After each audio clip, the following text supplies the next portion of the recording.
Bukti setelah Ibrahim, kan Ibrahim akhirnya kembali ke Palestina atau ke Syam. Lalu buktinya apa kalau dzurriyyahnya Ibrahim itu ada di Mekah, terus Nabi Ibrahim dimaklumatkan oleh Quran bahwa beliau sempat ngendikan ini askantu min dzurriyyati biwadin ghairi dzar in inda baitikal muharram. Ya Allah, sebagian anak turunku tak letakkan di Mekah. Itu kalimat min dzurriyyati itu kalimat yang paling objektif. Ada kata min, sebagian. Karena kalau Ibrahim bilang dzurriyyati maka bohong karena ada Ishak yang di Palestina. Paham ya? Makanya disebut min bahwa sebagian anakku tak letakkan di sini. Karena sebagian yang lain di Palestina.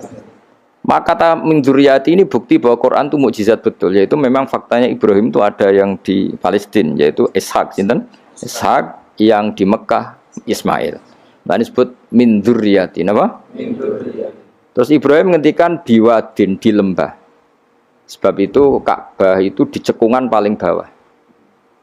Bukti sejarah juga membuktikan seperti itu. Mulane kula seneng Ka'bah kena banjir bolak-balik rubuh niku kula seneng. Karena mboten seneng dari segi cemoan mboten. Itu bukti empirik. Iku hikmahe kena apa Ka'bah rubah bolak-balik. Andai kan enggak rubah bolak-balik karena banjir, orang susah nyari sejarah. Ketika Nabi umur 35 Ka'bah rubah mergo banjir. Zaman Umar ya rubah karena tadi Ka'bah itu di cekungan paling bawah. Quran memaklumatkan bahwa Ka'bah itu biwadin di cekungan paling bawah. Yaitu ada Jabal Abi Qubais di cekung gunung, Ka'bah paling bawah.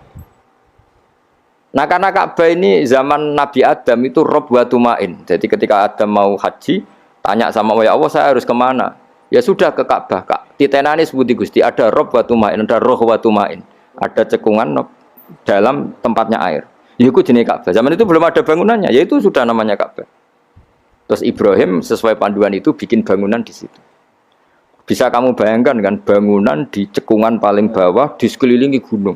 Kan mesti kegerojok air. Makanya setiap banjir itu Ka'bah rubuh. Apalagi ya nggak ada semen, nggak ada terus dilapisi baja, nggak ada dulu. Pasti rubuh. Justru itu bagus. Bagus dari segi bahwa shadaqallahul adzim ketika mengistilahkan Ka'bah itu biwadin. Paham ya? Biwadin. Sehingga sekarang alhamdulillah pemerintahan Wahabi meskipun gitu sampai sekarang Ka'bah itu dari Masjid Haram tetap ke bawah. Ya enggak ya mesti apa? Ke bawah, tetap di cekungan. Sampai sekarang desainnya Ka'bah tetap ya kita di Masjid Haram masuk itu nanti kalau mau ke Ka'bah pasti turun ke bawah sampai sekarang. Guling-gilingan statusnya Ka'bah itu biwadin ghairi dzar in inda baitikal muharram. Lah ini penting. Sehingga orang-orang yang mengingkari nubuah pun percaya kalau Muhammad turunan Ibrahim karena semua data mengarah itu.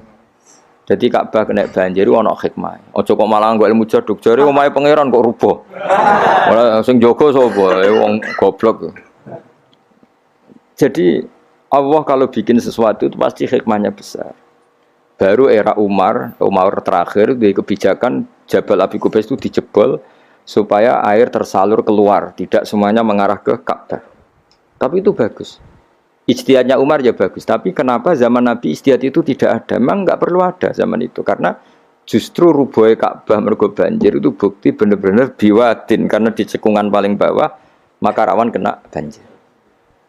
Logika rasionalnya kenapa di situ ada zam-zam? Ya karena logikanya gampang. Secara umum, meskipun Allah itu kuasa bikin mukjizat, tapi tetap ada nilai rasionalitasnya. Apa nilai?